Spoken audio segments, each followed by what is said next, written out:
Responsible brothers కూడిక. Responsible brothers కూడిక అంటే ఏంటి అంటే, ప్రతి ఒక్క సహోదరుడు తనకు తాను సంఘంలో కానీ ఈ సంఘ పరిచయంలో కానీ ఒక పాత్రను పోషిస్తూ వస్తాడు, ఒక బాధ్యతని తీసుకుంటూ ఉంటాడు. మీకు ఎటువంటి బాధ్యత ఉందో మరి ఆ బాధ్యతను బట్టి మీరు నమ్మకం ఉండాలి. దేవుని పరిచయంలో మనకిచ్చిన బాధ్యతలు మనం నమ్మకం ఉండాలి. ఒకవేళ ఈ రోజు చెప్పబడిన వాక్యం బట్టి ఒకవేళ మీకు అనిపిస్తే నాకు ఈ సంఘంలో ఎటువంటి బాధ్యత లేదు అని అనిపిస్తే మీరు ఆ బాధ్యతను వెతుక్కుంటూ వెళ్ళాలి. ఎవరు పిలిచి ఒకవేళ ఒక బాధ్యతను మీకు ఇవ్వకపోతే మీరు దానికోసమే ముందుకు వెళ్ళాలి. ఎవరైతే ఈ యొక్క సంఘ నాయకులు ఉంటున్నారు, లేదంటే పెద్దలు ఉంటున్నారు, సంఘ పెద్దలు ఉంటున్నారు, వాళ్ళ దగ్గరికి మనం వెళ్ళి నాకంటే ఒక బాధ్యత కావాలి, సంఘంలో నాకంటే ఒక బాధ్యత కావాలి, నేను దాన్ని నెరవేర్చాలి. ఈ బాధ్యత ఎలాంటిదంటే దేవుని దగ్గర మనం పనిచేస్తున్నట్టు, ఎవరో కింద మనం పనిచేస్తున్నట్టు, దేవుని యందు మనం పనిచేస్తున్నట్టు, దేవుని కొరకు మనం పనిచేస్తున్నట్టు. ఈ యొక్క బాధ్యత మనం అందరం కూడా కలిగి ఉండాలి. అది నువ్వు ఏ బాధ్యత సరే, సంఘంలో నువ్వు ఊడ్చేదా, సాపలేసేదా, పాటలు పాడేదా, వాక్యం చెప్పేదా, ఏదైనా సరే నీకంటూ ఒక బాధ్యత దేవుడికి ఇవ్వాలి. ఈరోజు ఈ వాక్యం అయిన కూడా నీకంటూ ఒక బాధ్యత నువ్వు తెలుసుకోవాలి. అయితే ముందుగా కొన్ని మాటలు వాక్యం ధ్యానించుకున్నాం. మరి ఈ యొక్క చూపే భాగానికి మరి సంఘంలో మరియు దేవుడి రాజ్యంలో మనకు ఒక బాధ్యత కలిగి ఉండాలని దేవుడు కోరుకుంటున్నాడు. మత్తయి సువార్త 5వ అధ్యాయం 16వ వచనం. మత్తయి సువార్త 5వ అధ్యాయం 16వ వచనం. మనుషులు మీ సత్క్రియలను చూచి పరలోకమందున్న మీ తండ్రిని మహిమపరచినట్టు వారి యొక్క మీ వెలుగు ప్రకాశింపనీయుడు. అయితే బాధ్యత గల సహోదరుడు సంఘంలో పని చేస్తాడు. మళ్ళీ బాధ్యత గల సహోదరుడు ఏం చేస్తాడట? సంఘంలో పని చేస్తాడట. ఫిర్యాదు చేయడు, మరి సంఘంలో ఉన్న వారిని ప్రోత్సహిస్తాడు, వారిని ఎంకరేజ్ చేస్తాడట. ఇక్కడ చెప్పిన మాట, మనుషులు మీ సత్క్రియలను చూసి పరలోకమందున్న తండ్రిని మహిమపరచినట్టు. మీరు చేసే సత్క్రియలను చూసి దేవుని తండ్రిని మహిమపరుస్తారట. వారి ఎదుట మీ వెలుగు ప్రకాశింపనీయుడు. మిమ్మల్ని చూస్తే వారు దేవుని మహిమపరచాలి. అబ్బా, ఈ యొక్క బ్రదర్ ఎంత మంచి దేవుని సేవ చేస్తున్నాడు, ఎంత చక్కగా దేవుని యొక్క మందిరంలో పనిచేస్తున్నాడు, ఇలాంటి పని ఏమో చేయాలి, ఎంత దేవుడు అభిషేకిస్తున్నాడు ఈ యొక్క వ్యక్తిని అనే మాటను మనం స్వీకరించుకోవాలి. అట్లా మనం చేసేవారుగా ఉండాలి. అట్లా మనము ఇతరులను కనిపించేవారుగా ఉండాలి. కానీ మన జీవితం ఏముంటుందంట? ఫిర్యాదు చేసేవాడు ఉంటుందంట. ఇవాళ ఉన్నాడు, ఇవాళ పని చేస్తున్నాడు, ఆయనను బట్టి నేను పరీక్షించుకోవద్దు. ఆయన చేస్తలేడుగా నేను కూడా చేయాలి, వాళ్ళు చేస్తలేడుగా నేను చేయాలి. ఎప్పుడైనా సరే వాళ్ళని మనం కంపేర్ చేసుకోవద్దు. నువ్వు చేస్తున్నావా, నేను చేస్తున్నాను, నా వ్యక్తిగతంగానే ఆలోచించుకోవాలి. నేను మందిరంలో ఉన్నప్పుడు మన వ్యక్తిగతంగా ఆలోచించుకోవాలి. నేను మందిరంలో పని చేస్తున్నాను, నాకు ఒక రెస్పాన్సిబిలిటీ ఉందా, ఆ రెస్పాన్సిబిలిటీ నేను సక్రమంగా చేస్తున్నాను.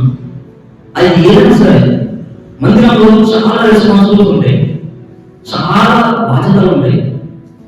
ఒక కూడిక మనం నడిపాలంటే పాటలు పాడేవారు కావాలి, వాయిద్యాలు వాయించేవారు కావాలి, వాక్యాన్ని బోధించేవారు కావాలి, మొదటి ప్రార్థన చేసేవారు కావాలి, ముగింపు ప్రార్థన చేసేవారు కావాలి.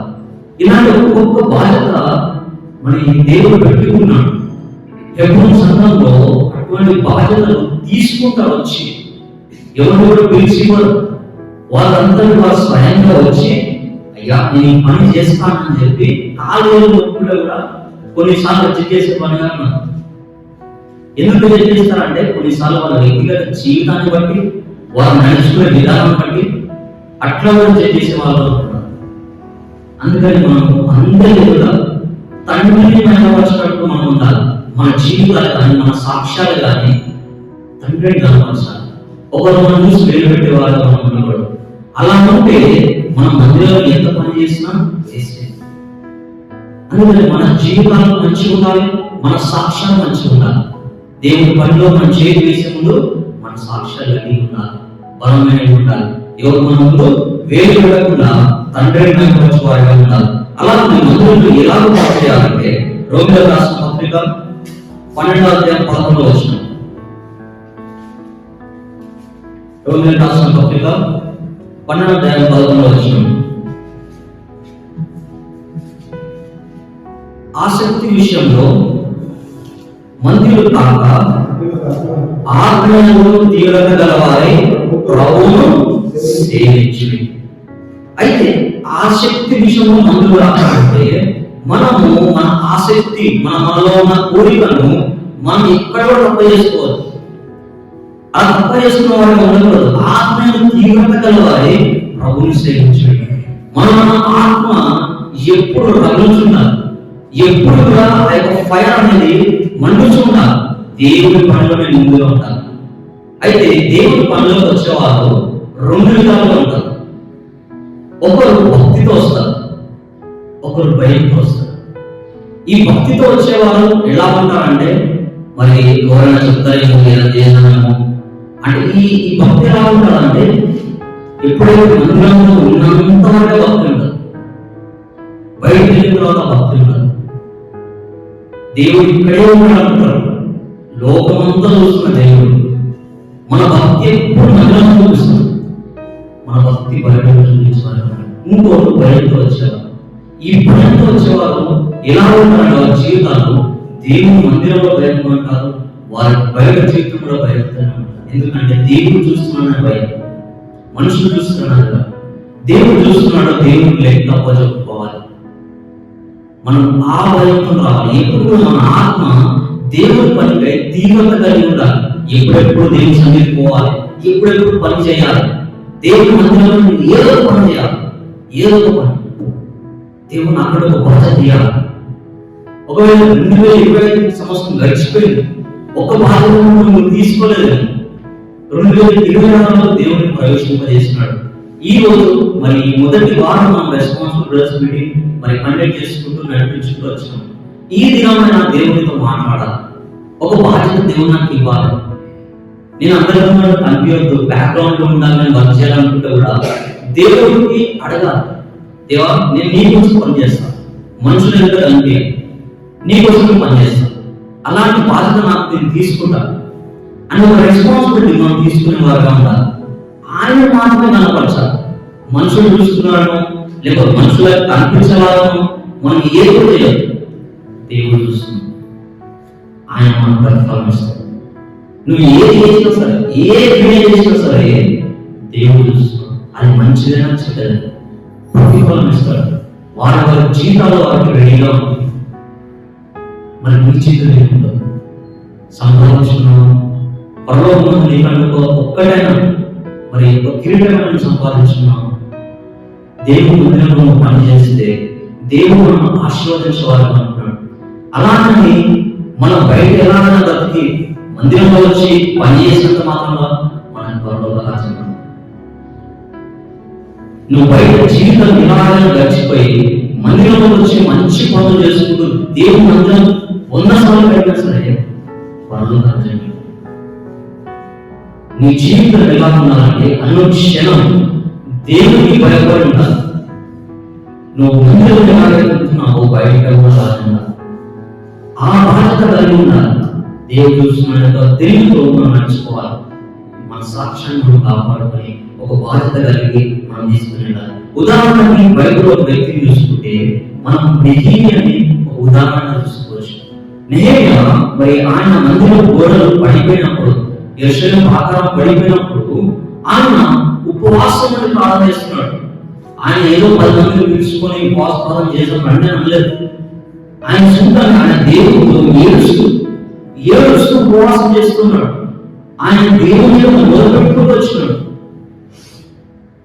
అది బాధ్యత కలిగినదంటే నా మందిరం కోసం నేను ప్రార్థిస్తాను, నా మందిరం ప్రజల కోసం నేను ప్రార్థిస్తాను. అటువంటి ఒక బాధ్యత తీసుకోవాలి. నువ్వు ప్రార్థించే వారిగా ఉంటున్నావా, ఒక ప్రేమ వారిగా ఉంటున్నావా ఆలోచించుకోవాలి.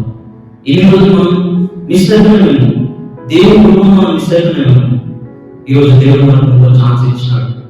ఈ మాటలు నువ్వు వింటున్నావంటే దేవుడు నీకు ఇంకో చాయిస్ ఇచ్చినాడు. అలాంటి చాయిస్ నువ్వు విన్నప్పుడు ఎప్పుడు నువ్వు తిరస్కరించుకోవద్దు. ఈ వాక్యాన్ని ఎప్పుడు మనం ధృవీకరించుకోవద్దు. ఇది నాకు కాదులే, ఇక్కడ నీకు ఎవరు చూసిన వాళ్ళకి ఎప్పుడు తోసివేయకూడదు. ఈ వాక్యం నీ గురించి, ఈ వాక్యం గురించి మాట్లాడుతున్న దేవుడు నీకు ఒక బాధ్యత నీకున్నా, సంఘంలో ఒక బాధ్యతను తీసుకుంటున్నావు. ఒకవేళ ఏంటంటే ఈ రోజు అది తెలుసుకోవాలి. దేవుడు నాకంటే ఒక బాధ్యత కావాలి, నాకంటే ఒక రెస్పాన్సిబిలిటీ కావాలి. నేను దేవుడికి సేవ చేయాలి, దేవుడి కోసం పని చేయాలి. ఆయన మన తోడుగా ఉంటాడు. మనం ఎక్కడ సిగ్గుపడాల్సిన అవసరం లేదు.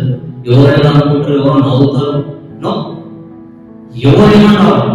మనం దేవుడి కోసం ఆయన దృష్టిలో మాత్రమే పనిచేయాలి, నలుగుల దృష్టిలో కాదు. ఎవరన్నా అనుకోండి, ఎవరన్నా ఏమన్నా, నీకు దేవుడికి సమానం. ఆయన చూస్తున్నాడు. నీవు ఒకవేళ తీర్పు తీర్చాలంటే ఆయనే. మనుషులు ఏ తీర్పున తీస్తారు, వాళ్ళ నోరు వాళ్ళ నాలుగు ఎక్కడనే వెళ్తారు. కానీ దేవుడు ఆయన నాయన తీర్పు తీర్చేవాడు. ఆయన అన్యాయస్తుడు కాదు. కాబట్టి మనం ఆయనకు మన జీవితాలను నింపుకొని దేవుడు మనలో ముందుగా ఉండాలి. అయితే ఇదంతా కూడా సంఘంలో మరియు దేవుని రాజ్యంలో ఈ యొక్క బాధ్యతలు నెరవేరుస్తూ రావాలి. అయితే ఇంకొక మాట మనం చూసుకున్నాం. అయితే మొదటి నిబంధన రాసిన పత్రిక 5వ అధ్యాయం 8వ వచనం, ఎవరైనా స్వకీయులను విశేషంగా తన ఇంటి వారిని సంరక్షింపకపోయినా వాడు విశ్వాస త్యాగం చేసిన వాడే అవిశ్వాస కన్నా చెడ్డవాడు. అంటే ఈ యొక్క వాక్యానికి అర్థం ఏంటంటే, ఎవరైనా తన సఖీలను విశేషంగా తన ఇంటి వారిని సంరక్షింపకపోయినా, మన ఇంటి వారిని మనం సంరక్షింపకపోయినా అంటే, సంరక్షింపకపోయినా అంటే మనం కాపాడకపోతే, మన ఇంటిని మనం పోషించుకోకపోతే, మనం సంరక్షించుకోకపోతే, మన ఇంటి వారిని మనం జాగ్రత్తగా ఉంచుకోకపోతే, అయితే దేవుడు సహోదరులైన మనకు ఒక బాధ్యత ఇచ్చినాడు. కుటుంబాన్ని పోషించుకునే బాధ్యత, కుటుంబాన్ని సరిదిద్దుకునే బాధ్యత బ్రదర్సైన మనకి దేవుడు ఇస్తూ వచ్చినాడు. అది మగవాడికి మాత్రమే దేవుడు ఇచ్చినాడు, కుటుంబాన్ని సంరక్షించే. నీ కుటుంబం వెళ్ళిపోతుందో అది నీ బాధ్యత, అది నీ రెస్పాన్సిబిలిటీ. ప్రతి ఆదివారం నీ కుటుంబం దేవుని సన్నిధిలో ఉంటుందా? నీ కుటుంబంతో నీవు ఉంటున్నావా? వెళ్ళిపోతుంది. అయితే దేవుడు ఈరోజు మాట ఏంటంటే, ఎవరైనా మరి విశేషంగా తన ఇంటి వారి సంరక్షించుకునేలా వాడు విశ్వాస సహితంగా చేసిన వాడే అవిశ్వాస కన్నా చెడ్డవాడు. అవిశ్వాస కన్నా చెడ్డవాడు అంటున్నాం. మన ఇంటి వారిని మనం మర్చిపోతే, నేను వెళ్తున్నానంటే చర్చికి, నేను వెళ్తున్నాను కానీ నా కుటుంబం ఇంటి దగ్గర ఉంటుంది, నా పిల్లలు ఇంటి దగ్గర ఉంటున్నారు. అలాగా మన జీవితంలో మనం ఎక్కడైతే ఉంటున్నామో మన కుటుంబం, మన పిల్లలు అందరూ కూడా దేవుని మందిరంలోకి వచ్చేది, వారిని తీసుకొచ్చే బాధ్యత మనకు. అది ఒక రెస్పాన్సిబిలిటీ. మన కుటుంబాన్ని మనం కాపాడుకునే రెస్పాన్సిబిలిటీ దేవుడు ఇస్తూ వచ్చినాడు. ఈరోజు మనం సంఘంలోనే అనుకుంటాం, కానీ మన కుటుంబంలో కూడా మన రెస్పాన్సిబిలిటీ ఉంది. ఆ కుటుంబాన్ని మందిరంలో చేసే రెస్పాన్సిబిలిటీ మనకు ఉంది. మనం కూడా దేవుని పని చేయాలి. ఈ చర్చిలో చేసిన దేవుని యొక్క పని ఇదే మన బాధ్యత అనుకుంటాం. సువార్త మన బాధ్యత, దేవుని మాటలు చెప్పడం మన బాధ్యత, ఇతరులకు దేవుని మాట తెలియవారు చెప్పడం మన బాధ్యత, మన కుటుంబాన్ని రక్షించుకోవడం కూడా మన బాధ్యత. ఇలాంటి బాధ్యతలు దేవుని యొక్క పని కాబట్టి అన్ని. మనం ఈ లోకంలో బతుకుతున్నామంటే ఏదో తిని మనం పడపడం కాదు, దేవుని బాధ్యతను మనం తెలుసుకోవాలి. ఇక్కడ చెప్పుకున్న మాట అదే, ఎవరైనా తన కుటుంబాన్ని సంరక్షించకపోయినా ఎంత మంచి మాటలు తెలుపుకొచ్చినాడో అపోస్తలుడైన పౌలు తిమోతికి. అందుకని మన కుటుంబాలను మనం కాపాడుకోవాలి, ఆ బాధ్యత మనం నెరవేర్చుతూ రావాలి. ఈ రోజు 2 బాధ్యతలు మనం నేర్చుకుంటూ వచ్చినాం. ఒకటి మన సంఘంలోని బాధ్యతలు, ఇంకోటి మన కుటుంబంలోని బాధ్యతలు. ఈ 2 విషయాలు మనం జాగ్రత్తగా ఉండాలి. ఈ రోజు చెప్పబడిన 2 విషయాల్లో మనం గట్టిగా నిర్ణయం తీసుకొని ఆ యొక్క బాధ్యతలతో మనం నడిచేవారుగా ఉండాలి. అయితే మరి బైబిల్లో చూసుకున్నట్టయితే, ఒక ఉదాహరణ చూసుకున్నట్టయితే, నోవా తన కుటుంబం కోసం నావ కట్టినాడు. నోవా తన కుటుంబం కోసం ఒక పెద్ద పడవ కడుతూ వచ్చినాడు. తన కుటుంబాన్ని అంతా కూడా రక్షించుకున్నాడు. మరి నీ ఇంటి వారి కోసం నేనేం చేస్తున్నావు? వారి కోసం కూడా నువ్వు ఏం చేయాలంటే దేవుడు నడియాలి. ఒకవేళ నీ పిల్లలైతే దేవుని వాక్యమును వారిని పెంచాలి, దేవుని క్రమంలో వారిని నడియాలి. అది నీ బాధ్యత, అది రెస్పాన్సిబుల్, అది బ్రదర్స్ది, అది మగవాడిని మాత్రమే దేవుడిస్తూ వచ్చినాడు. ఆ బాధ్యతను నెరవేరుస్తూ రావాలి. ఒకవేళ నువ్వు ఇంటికి పెద్ద కొడుకు, నువ్వు దేవుని మార్గంలో నీ ఇల్లు ఉంటుందా లేదా చూసుకోవాలి. లేదంటే నువ్వు నీ కుటుంబంలో కుటుంబస్తులుగా నీ కుటుంబం అంతా కరెక్ట్ గా ఉందా లేదా, అది నీ బాధ్యత. నువ్వు చిన్ననాడు వెళ్తున్నాడు కాదు, నీ బాధ్యత నీ యొక్క కుటుంబాన్ని సంరక్షించుకోవడం. నోవా ఎలాగైతే తన కుటుంబాన్ని రక్షించుకున్నాడో నీవు కూడా నీ జీవితం రక్షించుకోవాలి. ఆ బాధ్యతని నువ్వు తెలుసుకొని దాని ఎందు నడుచుకోవాలి. అయితే ఇంకొక మాట మనం చూసుకొని ముగించుకున్నాను. దేవుని యొక్క బాధ్యత మత్తయి సువార్త 6:6.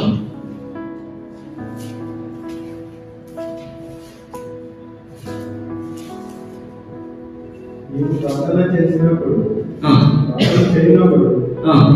వెళ్ళి తలుపు వేసి రహస్యమందు నీ తండ్రికి ప్రార్థన చేయను, అప్పుడు రహస్యమందు చూసి నీ తండ్రి నీకు ప్రతిఫలం ఇచ్చును. దేవుడు మొదట మన మనసును చూస్తాడు. దేవుడు మొదట మన మనసును చూస్తాడు, ఆ తర్వాత మన పనులను చూస్తాడు. దేవుడి మాట చెప్తున్నాడు ఎందుకంటే, నీవు ప్రార్థన చేయనప్పుడు నీ గదిలోకి వెళ్ళి తలుపులు వేసుకుని రహస్యమందు తండ్రికి ప్రార్థన చేయమని చెప్తున్నాడు. అయితే ఇది ఎందుకు చేయాలి? గదిలోకి ఎందుకు ప్రేర్ చేయాలి? మామూలుగా ప్రేర్ చేసుకోవచ్చు. అయితే ఇక్కడ చూపడిన మాటకి అర్థం ఏంటంటే, దేవుడు మొదట మన మనసును చూస్తాడు. మన మనసు ఎలా ఉంది అనేది చూసి మనం ఏ పని చేస్తున్నామో చూస్తాడు. మన క్రియలను చూస్తాడు. మనం బయట బాగానే ఉంటాం, మందిరం చూస్తే ఇంకోలాగే బయట ఎన్ని క్రియలు చేసి వచ్చినా సరే మందిరం కాగానే అయ్యో ఎంత గొప్ప వ్యక్తిలాగా మనం కనిపిస్తుంటాం ప్రతి ఒక్కరికి.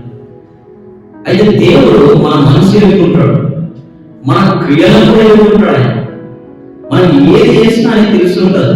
అందుకని బయట ఎంత పని చేసినా లోపల దేవుని సంబంధం లేకపోతే మరి ఆ పని ఫలించదని అంటున్నాడు దేవుడు.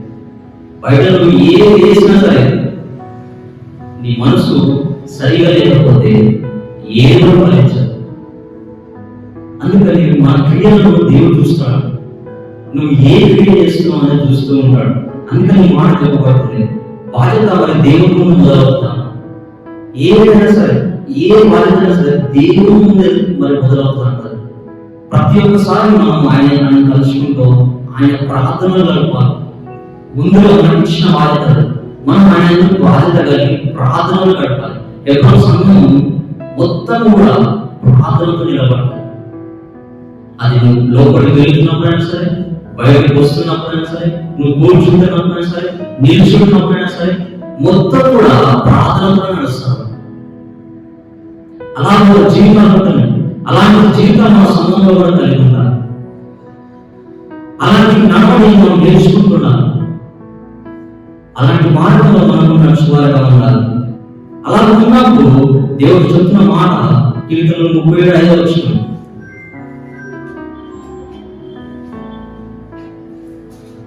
కీర్తనలు 37:5.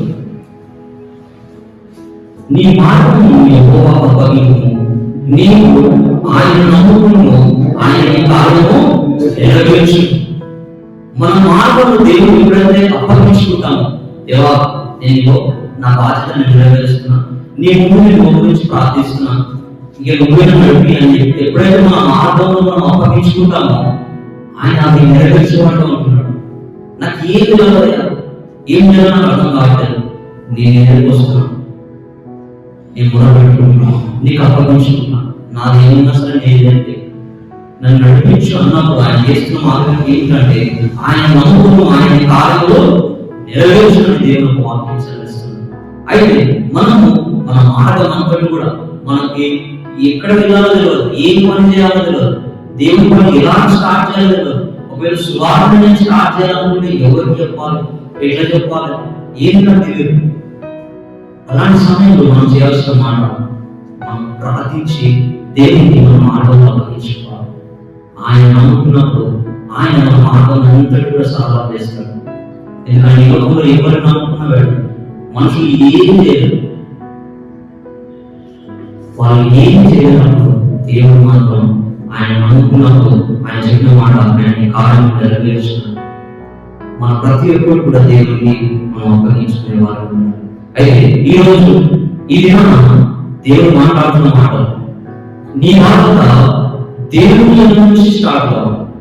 తర్వాత నీ కుటుంబంలో నీకంటూ రెస్పాన్సిబిలిటీ ఉండాలి. నీ కుటుంబం కూడా దేవుని మందిరానికి వచ్చే ఆ యొక్క కార్యాన్ని నీ చేతికి దేవుడు అప్పగించినాడు. అది నీ రెండో రెస్పాన్సిబిలిటీ. మూడోది సంఘంలో నువ్వు చేయబోయే పనులు. ఈ మూడు రెస్పాన్సిబిలిటీస్ నువ్వు చేసినప్పుడు దేవుని ఆశీర్వదించేవాడు అంటున్నాడు. ఇదేంటంటే మొదటిగా మరి ఈ లోకానుసారంగా వస్తుంది, ప్రార్థించడం ఈ లోకానుసారం, కుటుంబం నీ కుటుంబ వ్యక్తిగత జీవితం, సంఘంలో వచ్చినప్పుడు దేవుని బాధ్యత. ఈ మూడు బాధ్యతలు నెరవేరుస్తూ రావాలి. ఇలా చేసినప్పుడు దేవుని ఆశీర్వదించేవాడు అంటున్నాడు. అయితే ఈ వాక్యం విన్నప్పుడు మరి నీ లోపల కలిగిన మరి ఆ యొక్క మాట తీవ్రతను బట్టి నీ లోపల ఏదైనా కలిగితే మరి ఈ వీటికి అయిపోయినాక మనం మాట్లాడుతున్నాం, నాకంటే ఒక బాధ్యత నాకు కావాలని మీరు అనుకుంటే ఏదైనా ఆశిస్తే మాత్రం దేవుడి మీద మాట్లాడటం మాత్రం ముందుకు దాని గురించి మనం ప్రార్థించేవారు అంటున్నాం. దేవుడి యొక్క మాటలను దీవించాలి. మనం